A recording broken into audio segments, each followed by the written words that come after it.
അങ്ങനെ ഇന്ത്യ സിംബാബ്വെക്കെതിരെ നാണം കെട്ട് തോറ്റിരിക്കുകയാണ്. ഇന്നത്തെ ആദ്യ T20യിൽ സിംബാബ്വെ മികച്ച ബൗളിംഗ് ആണ് കാഴ്ചവെച്ചത്. ഇന്ത്യൻ ബാറ്റ്സ്മാൻമാർക്ക് പിടിച്ചു നിൽക്കാൻ സാധിച്ചില്ല. ഗില്ലടക്കം എല്ലാവരും പെട്ടെന്ന് ഔട്ടായി. വേൾഡ് കപ്പ് നേടിയ ഇന്ത്യക്ക് ഇത് നാണക്കേട് തന്നെയാണ്. ഇന്ന് സിംബാബ്വെക്കെതിരെ തോറ്റ ശേഷം ഗില്ല് പറഞ്ഞ കാര്യമാണ് നമ്മൾ ഇന്നത്തെ വീഡിയോയിൽ നോക്കുന്നത്. ഇത്തരം ക്രിക്കറ്റ് ന്യൂസിന് വേണ്ടി ഈ ചാനൽ മറക്കാതെ സബ്സ്ക്രൈബ് ചെയ്യൂ. ഇന്ത്യൻ ടീമിന് എന്ത് പറ്റിയെന്നാണ് ആരാധകർ ചോദിക്കുന്നത്. സിംബാബ്വെയെ പോലെ ഒരു ചെറിയ ടീമിനെതിരെ ഇതുപോലെ നാണക്കേട് തോൽക്കുന്നത് ആദ്യമായിട്ടാണ്. ഇന്ന് ഇന്ത്യ കളി തോറ്റ ശേഷം ഗില്ല് പറഞ്ഞത് ഇങ്ങനെയായിരുന്നു: ഇന്ത്യ ഇന്ന് മികച്ച ബൗളിംഗ് തന്നെയാണ് കാഴ്ചവെച്ചത്, എന്നാൽ ഞങ്ങൾക്ക് പണിയായത് ബാറ്റിംഗ് ആണ്. ബാറ്റിങ്ങിൽ ആരും തന്നെ കളിക്കുന്നില്ല.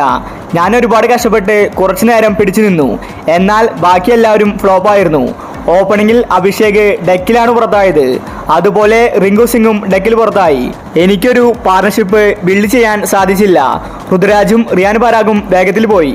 യുവതാരങ്ങളോടുള്ള വിശ്വാസം എനിക്ക് നഷ്ടപ്പെട്ടിരിക്കുന്നു. ഇവരെ വെച്ച് ഈ സീരീസ് മുന്നോട്ട് കൊണ്ടുപോകാൻ സാധിക്കില്ല. അതുകൊണ്ട് സഞ്ജു, ജയ്സ്വാൾ അടങ്ങുന്ന ഇന്ത്യയുടെ മറ്റു താരങ്ങൾ ടീമിലേക്ക് ഉടനെ എത്തണം, ഇല്ലെങ്കിൽ ഈ സീരീസ് കൈവിട്ടു പോകും. ഓപ്പണിങ്ങിൽ ജയ്സ്വാൾ ഉണ്ടായിരുന്നുവെങ്കിൽ അടിച്ചു കളിക്കാമായിരുന്നു. അതുപോലെ മിഡിൽ ഓർഡറിൽ സഞ്ജുവും ആവശ്യമാണ്. യുവതാരങ്ങൾക്ക് എങ്ങനെയാണ് കളിക്കേണ്ടതെന്ന് അറിയുന്നില്ല. ഇന്ത്യൻ ടീമിൽ അവർ ആദ്യമായിട്ടാണ് അരങ്ങേറ്റം കുറിച്ചിരിക്കുന്നത്. അതിൻ്റെ പ്രശ്നങ്ങൾ കാണാനുണ്ട്. കളി തോറ്റത് എൻ്റെ കുറ്റമല്ല, ബാറ്റ്സ്മാൻമാർ കളിക്കാത്തതുകൊണ്ടാണ്. പക്ഷേ തെറ്റുകൾ കണ്ടെത്തി തിരുത്തി അടുത്ത മത്സരത്തിൽ ശക്തമായിട്ട് തിരിച്ചു വരുമെന്ന് ശുഭ്മാൻ ഗില്ല് വ്യക്തമാക്കി. ഇന്ത്യൻ ടീമിന് ഇതിനേക്കാൾ വലിയ നാണക്കേട് ഇനി കിട്ടാനില്ല.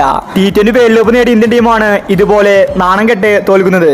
ഇന്ത്യൻ ക്യാപ്റ്റനായ ഗില്ലിന് ഇത് നാണക്കേടാണ്. അതുകൊണ്ട് തന്നെ അടുത്ത മത്സരത്തിൽ ഇന്ത്യൻ ടീമിൽ വലിയ മാറ്റങ്ങൾ വന്നേക്കും. ഇന്ന് സിംബാബ്വെ ആകെ കൂടി 115 റൺസ് മാത്രമേ എടുത്തിട്ടുണ്ടായിരുന്നുള്ളൂ. അതുപോലും മറികടക്കാൻ ഇന്ത്യക്ക് സാധിച്ചില്ല. അപ്പോൾ ഇത്തരം ക്രിക്കറ്റ് ന്യൂസിന് വേണ്ടി ഈ ചാനൽ മറക്കാതെ സബ്സ്ക്രൈബ് ചെയ്യൂ.